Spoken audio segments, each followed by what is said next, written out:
Paunawa, ang lahat ng nakapaloob sa kwentong ito, ay pawang kathang isip lamang, at hindi tunay na nangyari. Salamat po.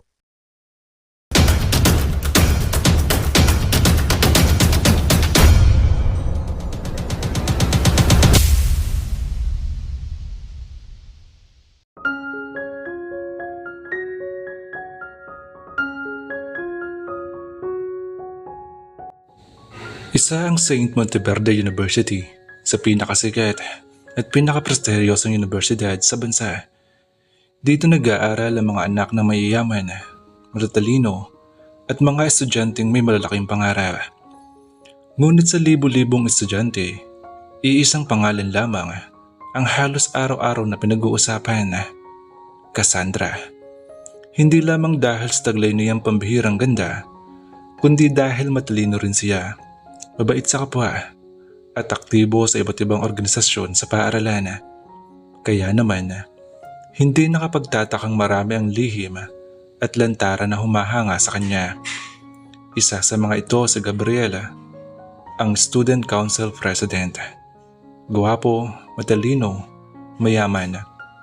Kilala nagmumula sa isang makapangyarihang pamilya. Hindi niya itinatago ang nararamdaman para kay Cassandra. Madalas niya itong ihatid sa klase, bigyan ng mga bulaklak, at anyayahan sa iba't ibang school events. Ngunit sa kabila lahat ng iyon, hindi pa rin maibigay ni Cassandra ang sagot na hinihintay ni Gabriela. Hindi niya alam na sa mga susunod na araw, may isang lalaking darating na tuluyang magpapabago sa takbo ng kanyang buhay. Isang tahimik na hapon matapos ang kanyang mga klase, naglakad si Cassandra patungo sa parking lot ng Saint Monteverde University. Hawak niya ang kanyang libro habang binabati siya ng ilang kaklase ng kanyang nadaraanan. Nang makarating siya sa parking area, inilabas niya ang susi ng kanyang kotse. Ngunit bago pa niya ito mabuksan, biglang may 4 na lalaki nakasuot na itim na jacket ang humarang sa kanyang daraanan. Napahinto si Cassandra. Nagkatinginan ang mga lalaki bago nagsalita ang isa sa kanila. "Miss Cassandra, sasama ka sa amin." Nagtaka siya at kumunot ang noo. "At bakit naman ako sasama sa inyo?" Matapang niyang tanong. Hindi sumagot ang mga lalaki. Sa halip, isa sa kanila ang humakbang palapit na tila balak siyang piliting isama. Napaatras si Cassandra habang mahigpit na hawak ang kanyang baga. Nagsimula ng kabahan ang kanyang dibdib, ngunit pinilit niyang manatiling kalmado. Sa mismong sandaling iyon, may isang malalim na boses ang umalingaw-ngaw mula sa likuran. "4 kayo laban sa isang babae. Hindi ba kayo nahihiya?" Sabay-sabay na napalingon ang lahat sa lalaking dahan-dahang lumapit. Hindi pa makita ng malinaw ni Cassandra ang kanyang mukha dahil natatamaan ito ng sinag ng papalubog na araw. Ngunit isang bagay ang tiyak, may dumating na taong handang humarang sa kanyang panganib. "Sino ka?" Sigaw ng isa sa mga lalaki habang matalim ang tingin sa bagong dating. Ngunit hindi ito sinagot ng lalaki. Sa halip, dahan-dahan na inilapag ang suot niyang backpack sa tabi ng isang sasakyan. Nanatili siyang kalmado, ngunit mababanaag sa kanyang mga mata ang matinding determinasyon. Nagkatingin na ng 4 na lalaki. "Tuturuan natin ang leksyon ng pakilamerong iyan," sigaw ng isa sa kanila. Sabay-sabay nilang sinugod ang misteryosong lalaki. Ngunit sa loob lamang ng ilang segundo, nagulat si Cassandra sa kanyang nasaksihan. Mabilis na yung naiwasan ang unang suntok. Saka niya pinatumba ang unang lalaki sa isang malakas na sipa. Ang ikalawa ay sumugod mula sa likuran. Ngunit agad niya itong nahawakan sa braso at naihagis sa simentadong daan. Sinubukan namang sabay na umatake ang natitirang dalawa. Ngunit tila sanay na sanay sa pakipaglaban ang lalaki. Sunod-sunod ang kanyang mga galaw, mabilis, eksakto, at walang nasasayang na kilos. Makalipas lamang ilang sandali, nakahandusay na sa lupa ang 4 na lalaki, daing ng daing sa sakit. Tahimik na napatitig si Cassandra. Hindi siya makapaniwalang kaya palang talunin ng isang tao ang apat na kalaban ng ganong kadali. Dahan-dahang lumingon ang lalaki sa kanya. Sa unang pagkakataon, nasilayan ni Cassandra ang kanyang mukha. Matangkad ito, gwapo at seryoso ang kanyang anyo. Okay ka lang? Mahinahon itong tanong. Bago pa man makasagot si Cassandra, tumalikod na ang lalaki at tila walang balak maghintay ng pasasalamat. Hindi pa alam ni Cassandra ang kanyang pangalan. Ngunit iyon ang unang pagkakataon na nag-cross ang landas nila ng lalaki magpapabago sa takbo ng kanyang buhay. Hindi pa rin makaalis si Cassandra sa kinatatayaw niya. Nakatingin lamang siya sa lalaking papalayo matapos siyang iligtas. Sino kaya siya? Mahina niyang bulong sa sarili. Hindi niya man lang naitanong ang pangalan nito. Mabilis siyang sumakay sa kanyang sasakyan, ngunit bago niya paandarin ang makina, muli niyang isinilip ang paligid. Wala na ang misteryosong lalaki. Para ba naglaho ito na parang hangin? Sa isip ni Cassandra, paulit-ulit na bumabalit ang eksenang walang pag-alinlang hinarap ng estranghero ang apat na lalaki upang iligtas siya. Samantala, sa kabilang dulo ng parking lot, may isang lalaking tahimik na nakamasid. Si Gabriela. Mahigpit ang pagkakayukom ng kanyang kamao habang pinagmamasdan ang direksyon na tinahak ng misteryosong lalaki. Hindi ko alam kung sino ka, malamig niya sambit. Pero kung ang pakay mo ay si Cassandra, hindi kita hayaang maagaw siya sa akin. Hindi alam ni na Cassandra at Gabriel na ang lalaking iyon ang papasok ba lamang sa kanilang buhay. Set point of view. Tahimik akong naglalakad palabas ng universidad habang nakasuksok ang mga kamay ko sa bulsa ng aking jacket. Hindi ko naman talaga balak makialam. Pauwi na sana ako na mapansin kong may apat na lalaking humarang sa isang babae sa parking lot. Noong una, inisip kong baka magkakilala sila. Pero nang makita kong natatakot na siya at pilit na umaatras, alam kong may mali. Kaya kumilos ako. Hindi ko na inisip kung sino sila o kung ano ang mangyayari pagkatapos. Ang mahalaga, ligtas na siya. Huminto ako sa paglalakad at napabuntong hininga. Cassandra. Mahinang sambit ko. Siya pala ang babaeng pinag-uusapan ng halos buong kampus. Hindi naman ako mahilig makisali sa mga tsismis. Pero kahit bagong lipat pa lang ako sa St. Monteverde University, ilang beses ko nang narinig at nakita ang pangalan niya. Maganda ito, matalino at paborito ng lahat. Ngumiti ako ng bahagya. Kinabukasan, maagang dumating si Cassandra sa St. Monteverde University at tulad ng nakagawian, nagtungo siya sa kantin kasama ng ilan niyang kaibigan upang mag-almusal bago magsimula ang kanilang unang klase. Habang nagkikwentuhan sila, biglang natigilan si Cassandra. May isang pamilyar na mukha ang kakapasok lamang sa kantin. Siya iyon, ang lalaki nagligtas sa kanya kagabi. Suot nito ang simpleng puting polo at itim na pantalon. Walang kasama at tahimik lamang na naglakad papunta sa counter upang bumili ng pagkain. Hindi ito pinapansin ng karamihan dahil bagong estudyante pa lamang ito. Ngunit para kay Cassandra, hindi niya maiaalis ang tingin dito. Siya, mahina niyang bulong. Anong sabi mo? Tanong ng isa niyang kaibigan. Wala, may naalala lang ako. Pagkatapos bumili ng pagkain, umupo ang lalaki sa isang sulok ng kantin at tahimik na nagsimulang kumain. Hindi na napigilan ni Cassandra ang sarili. Tumayo siya mula sa kanyang upuan. Sandali lang, babalik ako, sabi niya sa kanyang mga kaibigan. Nagtatakang sinundan siya ng tingin ng mga ito habang dahan-dahan siyang lumapit sa misteryosong lalaki. Pagdating sa harap nito, bahagyang ngumiti si Cassandra. Excuse me, ikaw ang tumulong sa akin kahapon, hindi ba? Huminto sa pagkain ng lalaki at dahan-dahang tumingala. Nagtagpo ang kanilang mga mata sa unang pagkakataon sa maliwanag na liwanag ng araw. Oo, maikli nitong sagot. Ako nga pala si Cassandra. Sandaling natahimik ang lalaki bago iniabot ang kanyang kamay. Ako si Seth. Sa unang pagkakataon, nalaman ni Cassandra ang pangalan ng lalaki na nagligtas sa kanya. Ngunit mula sa kabilang mesa, may isang pares na mga matang tahimik na nakatingin sa kanilang dalawa. Si Gabriel, mahigpit ang pagkakahawak niya sa baso ng kape habang nakamasid sa eksena. Unti-unti nang nagsisimula ang larong hindi lamang tungkol sa pag-ibig, kundi pati na rin sa selos at kompetisyon. Tahimik na binawi ni Seth ang kanyang mga kamay matapos silang magpakilala.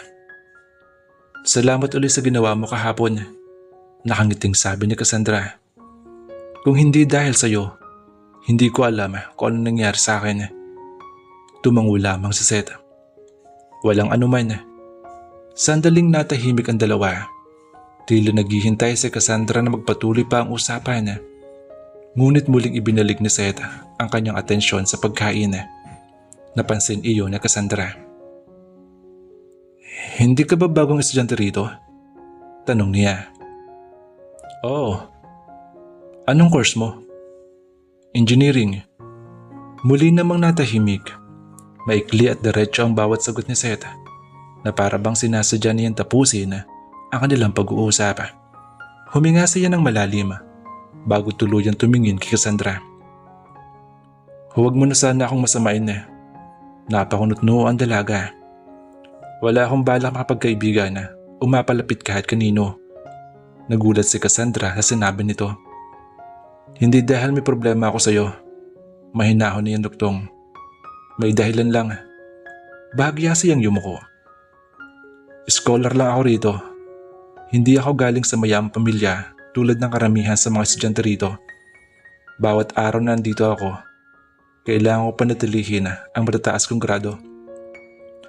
Sandali siyang tumigil bago muli nagsalita. Kapag bumagsak ako, mawawalan ako ng scholarship. Tumingin siya ng diretso kay Cassandra. Kaya ang focus ko lang ngayon ay ang pag-aaral. Ayoko magkaroon ng kahit anong distraction. Hindi alam ni Cassandra kung anong isasagot. Ngumiti na lamang siya ng bahagya. Naiintindihan ko. Tumayo si Seth. Kinuha ang kanyang tray. At bago tuluyang umalis, ay nagsalita siya ng hindi lumilingon. At isa pa, salamat sa pag-appreciate sa ginawa ko kahapon. Pero sana hanggang doon na lang. Tahimik na naglakad si Seth palabas ng kantin. Habang papalayo siya, hindi niya napansin na nakatingin pa rin si Cassandra sa kanyang likuran. Sa kauna-unahang pagkakataon, may isang lalaking hindi nabighani sa kanyang kasikatan o kagandahan. At iyon ang lalo nagpagulo sa isip ni Cassandra. Napangiwi si Cassandra habang pinagmamasdan si Seth na papalayo. Grabe naman siya. Mahina niyang bulong. Ako na nga ang gusto magpasalamat. Parang ako pang iniiwasan. Bahagya siyang napabuntong hininga bago bumalik sa mesa ng kanyang mga kaibigan.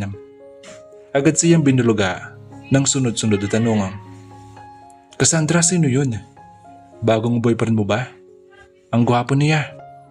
Napailing siya at napangiti. Hindi. Siya lang ang tumulong sa akin kahapon. Ha? Bakit parang ang cold niya?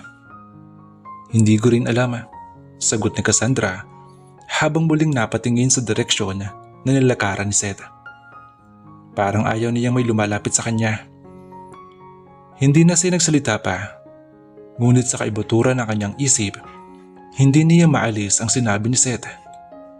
Ang focus ko lang ngayon ay ang pag-aaral. Ayoko magkaroon ng kahit anong distraction. Samantala, sa kabilang gusali ng universidad, naglalakad si Seth patungo sa kanyang susunod na klase. Tahimik siyang napabuntong hininga. Hindi ko dapat pinatagal ang usapan. Alam niyang mabait si Cassandra, pero alam din niyang hindi siya pwede magpalihis ng landas. Nangako siya sa kanyang sarili at sa kanyang ina na gagawin niya ang lahat upang mamanatili ang kanyang scholarship at makapagtapos. Wala akong panahon sa pag-ibig. Mahina niyang sambit habang hinihigpitan ng hawak sa kanyang mga libro. Ngunit hindi niya alam, may isang pares ng mata ang lihim na nakamasid sa kanya mula sa ikalawang palapag ng gusali. Si Gabriel. Tahimik itong umiti. Kung gusto mong lumayo kay Cassandra, mas mabuti. Dahil hindi ko hahayaan na maagaw mo siya sa akin. Hindi pa man nagsisimula ang laban, unti-unti nang umiinit ang tensyon sa pagitan ng dalawang lalaki. Kahit hindi pa ito namamalayan ni Seth.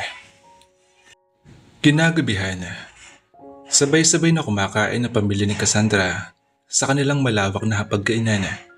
Masaya sila nagkwentuhan tungkol sa naging araw nila sa trabaho at sa eskwela. Habang kumukuha ng ulam, nagsalita ang kanyang ina. Cassandra, may bago tayong kapitbahay. Napatingin sa kanya ang dalaga. Talaga mama? Tumango ang kanyang ina. Kanina lang sila lumapit. Mukhang mababait naman. Hindi nga lang sila masyadong palabati. Nakita mo na ba sila? Tanong ng ama ni Cassandra. Yung nanay lang at isang binata. Mukhang nasa edad ni Cassandra. Napangiti ang ama nito. Baka kaklase mo pa. Napailing si Cassandra. Marami naman pong estudyante sa university namin. May liit ang tsansa. Malay mo, natatawang sabi ng kanyang ina. Bukas, dalhan natin sila ng pagkain bilang welcome gift. Sige po, sagot ni Cassandra. Hindi na niya gaanong pinag-isipan ang sinabi ng kanyang ina. Para sa kanya, isa lamang iyong ordinaryong balita tungkol sa bago nilang kapitbahay. Ngunit sa kabilang bahay, isang binata ang tahimik na nakaupo sa kanyang mesa, abala sa pagbabasa ng makakapal na libro. Si Seth. Katatapos lamang niyang ayusin ang kanilang mga gamit matapos silang lumipat. Napatingin siya sa bintana nang mapansing maliwanag ang malaking bahay sa katapat na lote. Hindi ko pa kilala ang mga kapitbahay namin. Bulong niya sa sarili bago muling ibinalik ang kanyang pansin sa mga aklat. Hindi niya alam na ang bahay na iyon ay pabumay-ari ng pamilya ni Cassandra. At pagsapit ng umaga, isang panibagong pagkakataon ang magtatagpo sa kanilang dalawa. Hindi lamang bilang magkaklase, kundi bilang magkapitbahay. Kinabukasan, linggo. Hindi tulad ng karaniwang kabataan na mahilig matulog ng mahaba tuwing weekend. Maaga pa lamang ay gising na si Cassandra. Nagpalit siya ng komportableng damit at bumaba sa kusina. Naroon na ang kanyang ina. Abala sa paghahanda ng almusal. Good morning, Mama. Nakangiting bati ni Cassandra habang nagsusuot ng apron. Good morning, anak. Maaga ka yata ngayon.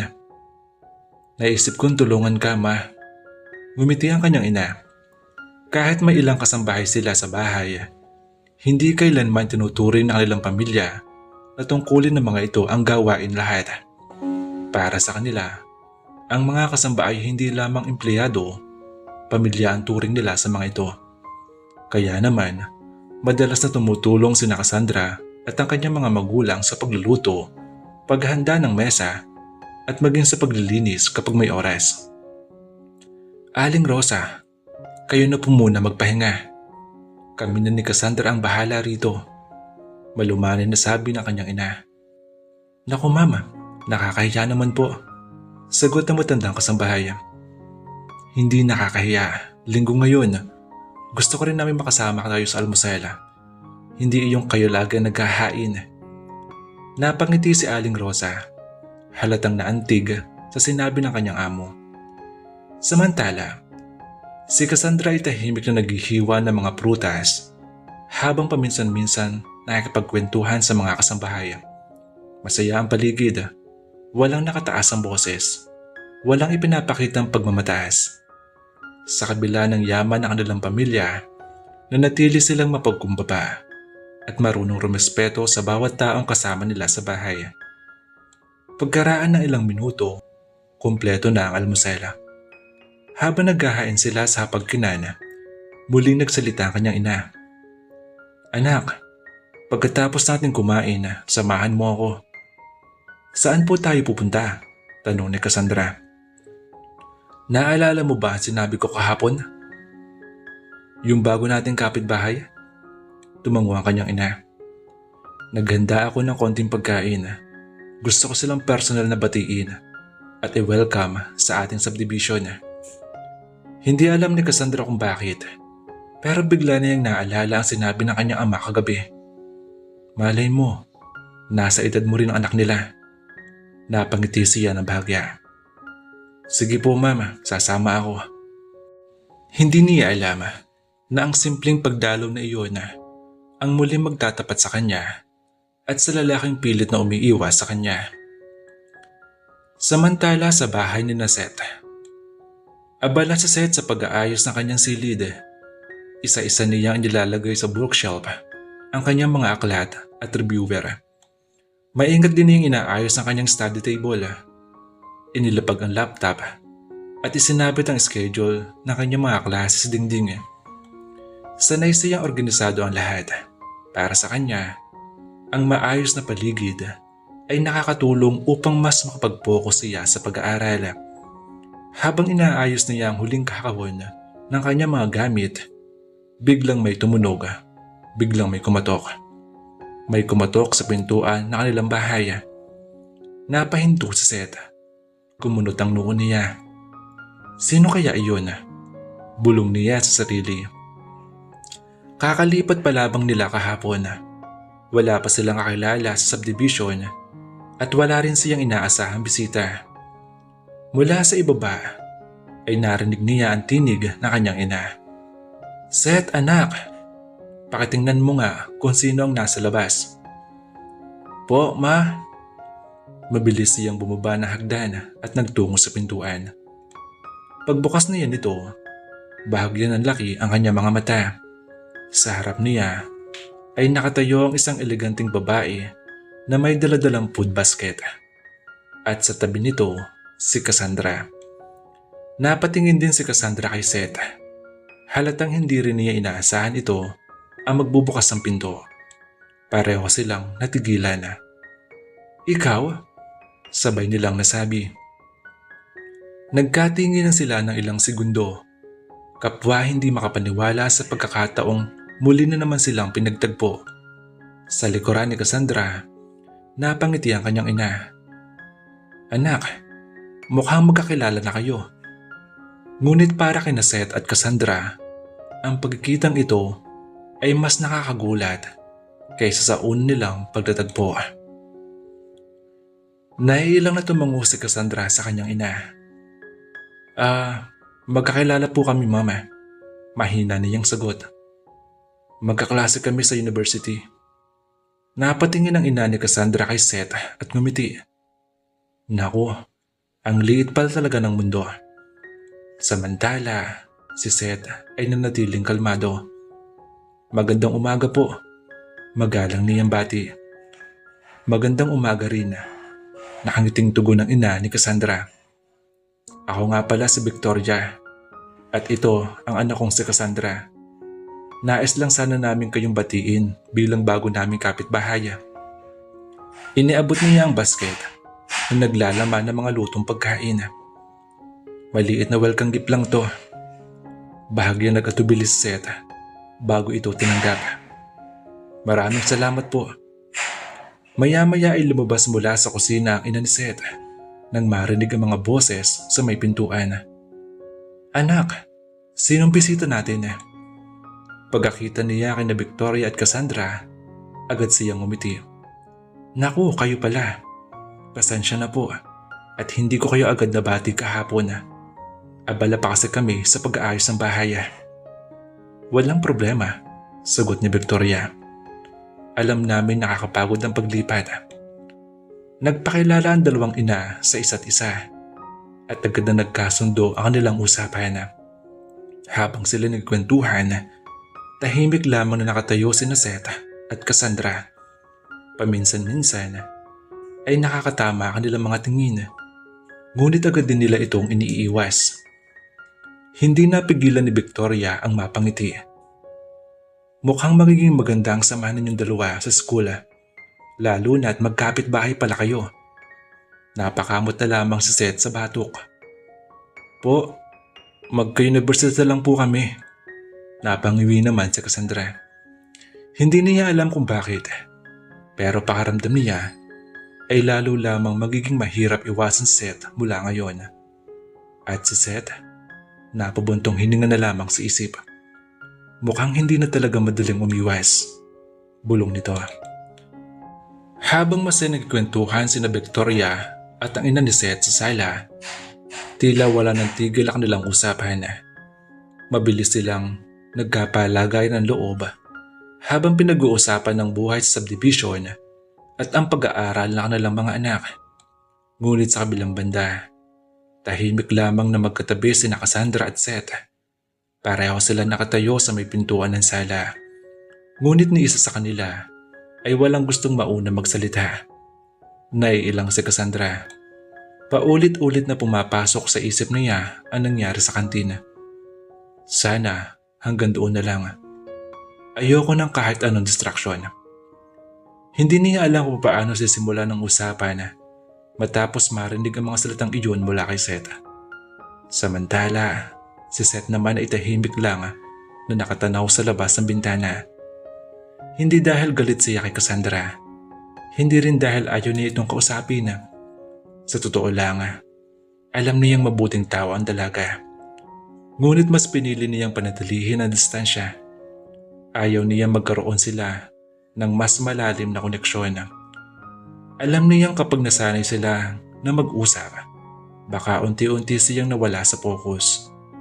Ngunit hindi siya pumasok sa St. Monteverde University para humanap ng pag-ibig. Pumasok siya roon upang tuparin ang pangarap ng kanyang pamilya. At hindi niya hayaang may anumang makasagabal doon. Naputol ang katahimikan nang marahang magsalita si Cassandra. Magkapit-bahay na pala tayo. Saglit na napatingin si Seth sa kanya bago tumango. Oo. Muli namang namayani ang katahimikan. Napangiti na lamang si Cassandra, bagamat may bahagyang hiya sa kanyang mukha. Parang hirap mong kausap. Hindi iyon sinabi na may inis, kundi may halong biro. Bahagyang napabuntong hininga si Seth. Hindi naman. Sanay lang ako na tahimik. Tumango si Cassandra bilang pangunawa. Okay, hindi na kita guguluhin. Bahagya siyang ngumiti bago bumaling sa kanyang ina.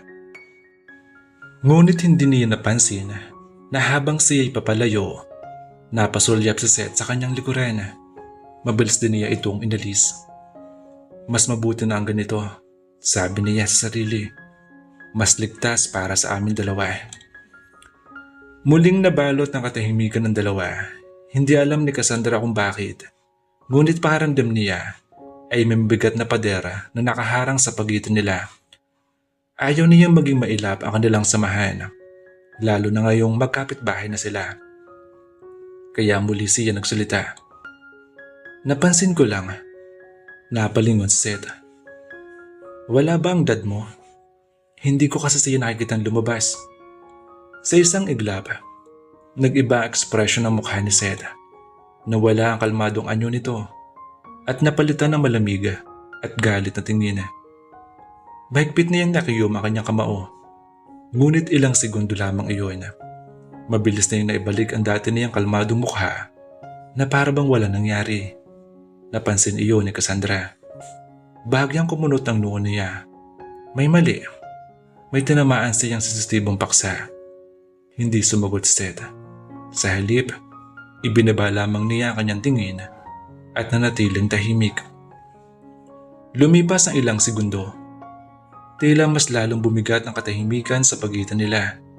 Napagtanto ni Cassandra na hindi dapat niya itinanong iyon.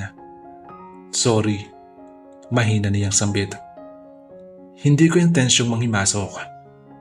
Huminga ng malalim si Seth bago marahang tumango. Walang problema. Iyon lamang ang sinabi niya. Wala nang paliwanag. Wala nang dagdag na salita. Ngunit sa isip ni Cassandra, lalo lamang dumami ang kanyang mga tanong. Bakit ganoon naging reaksyon niya? Ano kaya ang nangyari sa ama niya? Hindi niya alam na ang simpleng tanong na iyon ay bumuhay sa isang alaalang pilit na ibinabaon ni Seth sa kanyang nakaraan. At iyon ang lihim na hindi pa siya handang sabihin sa kahit kanino. Mabuti na lamang at nagsalita na si Victoria. Anak, uuwi na tayo. Baka naaabalan natin sila. Salamat uli sa mainit na pagtanggap. Nahangiting sabi niya sa ina ni Seth.